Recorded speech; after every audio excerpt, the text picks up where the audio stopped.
What is going on, guys? Welcome back to my channel, and this one might be either short and sweet or very long. We don't know, but like, comment, subscribe.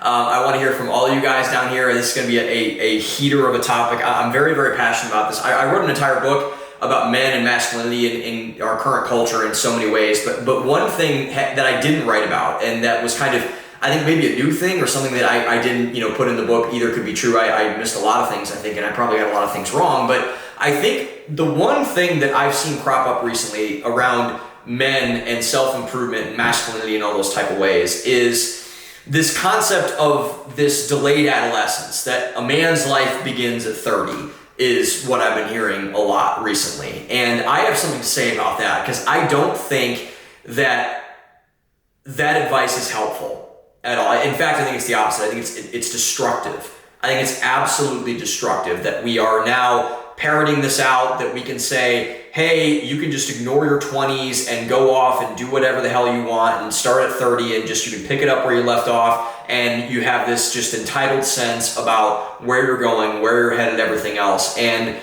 I want to preface, before I get into really ranting about this, I recommend a book to almost every person that is getting out of college, that is going into college, that is in their 20s and kind of at a stuck point, called The Defining Decade by Meg J. She also wrote a new book called The 20-something Dilemma, I believe it's called, or the 20-something Dilemma, or whatever it's called. But Meg J. is one of my favorite people ever, because she wrote such an essential book with the 20-something treatment. That was the book. So The 20-something treatment by Meg J. I just read it. It's awesome. Go buy it, please. If you're in your 20s, if you're going into your 20s, if you're kind of feeling stuck in life, it's a great book to get you started. But we're going to focus on her first book, The Defining Decade. So Meg J's entire point of The Defining Decade, and this was written years ago, by the way, so this has been a long established book, and it's gotten rave reviews. A lot of people have really liked it. I remember I saw it when I was living in Boston. I live in Austin, Texas now. When I was living in Boston, I saw one of my female friends had it, and she said, this book is so good, you have to go read this. And I said, okay, it kind of looks like a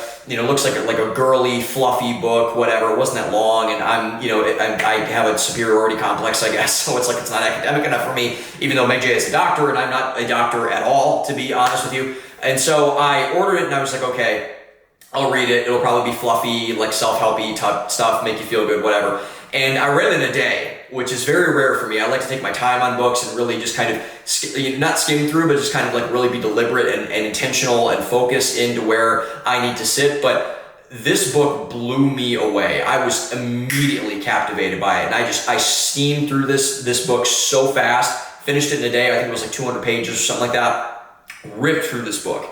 And I think what was so impactful for me is that so many people now, men and women, by the way, I want to talk to men specifically in a second, but men and women, I think, have this sense that generally, my 20s are just kind of a mess around period. I don't really need to take much seriously. I can always get my life together. There's always next year type of mentality. I don't really need to take much seriously as I go throughout this whole process. And I can just kind of do what I want when I want. And, people just have to cater to me in those specific ways. And Meg J, much nicer than I will probably do in a couple of minutes, she just kind of destroys that argument. And she says that, hey, she talks about fertility, she talks about job growth, career development, relationships, marriage, all those type of things that are really, really essential, that most people did way, even sometimes before their 20s in prior generations. But now she saw this delayed adolescence movement in both men and women in terms of the most consequential areas of life: your money, your fitness, your health, your relationships, your faith, your religious community, all these sorts of elements of life that are the most consequential. She saw this delayed adolescence problem and said, we need to put a stop to this immediately. And so she wrote an entire book about it. It was very popular. A lot of people read it. A lot of people liked it. And I did as well. It impacted me severely. And I'm so glad that I read it when I did. I read it when I think I was about 23. I'm going to be 27 in a couple weeks, the time of this video recording. I read it when I was 23, and I think a little bit after I just turned 23. And my goodness, am I glad that I did, because I was at a really big inflection point in my life. And so I was kind of teetering on the edge of becoming a value economist or succumbing to hedonism in all the ways. I was very worldly at the time. I was just kind of starting to call myself a Christian, even though I didn't go to church, even though I didn't really read the Bible that much. I was getting more involved in my faith, in my life, but there was always that pull of the, hey, just fuck around and find out culture, YOLO, you can do it tomorrow, that sort of thing. And I chose to live a life of urgency at that time. Not a life of hurry, but a life of urgency. I said, I need to get stuff done and really take my life seriously. And then I started really doing well in my career. I got promoted, I think, 3 times in the next 3 years. I closed over $10 million in sales revenue. I wrote 2 books. I started an online publication, a podcast, a media business. I started my first business, Value Economics Academy, which is still going very strong. And I started, eventually working out to become a full-time entrepreneur when I created the Value Economics Entrepreneur. Both of those links are below. I'd love to talk to you. But those things were a direct result of me taking my 20s seriously and not succumbing to the delayed adolescence trap of, a man's life begins at 30 or a woman's life, she can pick it up or do whatever later on. And I started to really realize how insidious this was when I wrote Toxic Immaturity, because I didn't realize how broad this trend was. I thought it was like, it was just the people on Instagram who talk about, this nonsensical stuff all the time. But it's much more perverse than that. And that's really scary to me in a lot of ways, because if a man's life begins at 30, then what the fuck is the point of the first 30 years? And if you take that advice seriously, and if you really buy into that, like so many men are unfortunately now, what happens at 30? You just pick it up and things automatically start to happen for you. You start to get your health together. You start to get your faith life together. You start to get your money life together. You start to get your fitness together.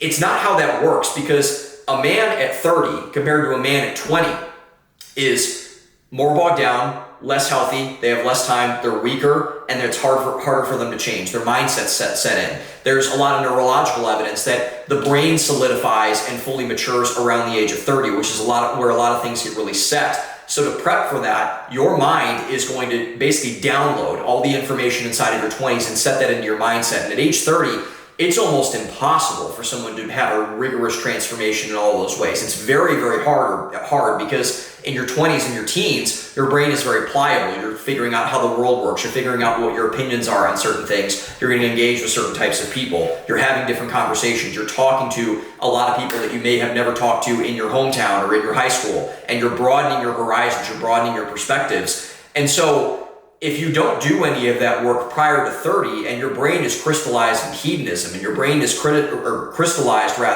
in just this adolescent sense of, I just am never going to get my stuff together. I'm going to have this person do something for me. I'm going to have no autonomy. I'm going to have no sovereignty. I'm going to be dependent on this company, this corporation, this government system, this welfare check, whatever, social security to get me moving along to, and I just am entitled to everything. That is death in the modern culture, particularly when it comes to personal and self-development, because I promise you, people like me who are far better than I am in the personal development space, that are far more ahead, that are making more money, that are in better shape, that have better relationships, that have all these things, and I'm proud of what I've done in my life to get me to that point, but there are certainly men that are farther ahead and women that are farther ahead in my life than I am. They are going to run laps around you if you wait until 30. If you succumb to this delayed adolescence culture, you are going to be left behind, and not in a good way. And this is where all of the freaking red pill guys and the hustle culture people are lying to you. They're lying to you because they are preying on your hedonism. They're preying on your hedonism. They want you to stay stunted, young, stupid, and soft so that they can take that raw potential and convert it into power and profit and clout for them on social media to build their own brands and businesses, and it's fucking disgusting. It is absolutely disgusting to see all of these people, these grifters, that say they want to help men, that say they want to help these young men in their lives, and they use them for power, for profit, for prestige, and they don't give a shit about you at all. They don't give a shit about anybody but themselves. It encourages this sense of entitlement. Oh, women will just automatically start to like you because you're older. Oh, you'll start to make money when you're 30. Oh, you'll just get your stuff together. No, it is not true. It is not true. Do not buy what they're selling. Do not buy it. You will be left behind if that is the case. No one wants a 30-year-old boy to be their employee. No one wants to marry a 30-year-old boy. No one wants to be friends with a 30-year-old boy. They want a 30-year-old man who is competent, who knows himself, who has his values, who has his identity, who has goals, who has his shit together, who is working on creating a future for himself, who has a vision. And I think that's the thing that a lot of people can say what makes a man attractive. Is it how much money he makes? Is it, his physical appearance? Is it his ability to command respect? And all of those things certainly matter. But the one thing that the just get your stuff together at 30 culture undercuts to an immense degree, and it's shameful and it's sinful to do this, is that it forces men into a space where they don't develop a vision for their lives. And that is the most critical thing you can have as a man, a vision of what you want in your life. What do you want? Where are you going? How are you going to get there? What strategies, tactics are you going to employ to become the person you want to become? And also signal to other people that say, hey, I would want to be associated with this person. He seems to have a vision. He knows where he's going. He wants something for his life. For women who want to date you, I promise you, and by the way, I'm single, so take my advice for what it's worth. But what I think women really respect more in a guy than anything else is, that guy's going somewhere. He might not be there yet, but he has the potential, and he has the drive, and he has the ambition, he has the hustle to get there one day. Because the last thing women want to do is have a child with you in that way. They may want to have children with you, but they don't want to have you as a child. If you're a child, then what type of father will you be? What type of provider? What type of protector? What type of independent person when shit hits the fan and you need to figure things out? And guess what? You won't be a good one. I promise you, you will not be a good one, because you are going to be dependent, you're going to be stunted, and you're going to be so far behind everyone else that you're never going to have an opportunity to catch up. In this economy, in this market of relationships and mating and all those sorts of things, if you wait till 30 to get your shit together, you are done. You are fucked. You are cooked. Because there are people like me, and I'm not trying to put myself on a pedestal, but there are a lot of people like me are out there that are trying really hard in their 20s to get ahead of things, to get ahead of the curve, to get ahead of the 8-ball, and we are going to kick your ass. We're going to kick your ass if you're not ready for it. And if you wait till 30, guess what? I got 10 years of work. And all of my friends, by the way, who are all in this type of mindset as well for the most part, they're going to kick your ass too. They're going to kick your ass. And you're going to be left behind, and you're never going to catch up. I am going to run laps around you, I promise you. My friends are going to run laps around you, I promise you. And this is all because this delayed adolescence movement, this has been encouraged by people who have no desire to see you win, no desire to see you succeed. None whatsoever. This is the most competitive market in the world, that of human qualities. You need to start now. Don't be lazy. Do not wait. If you wait, you die. If you stay still, you die in this market.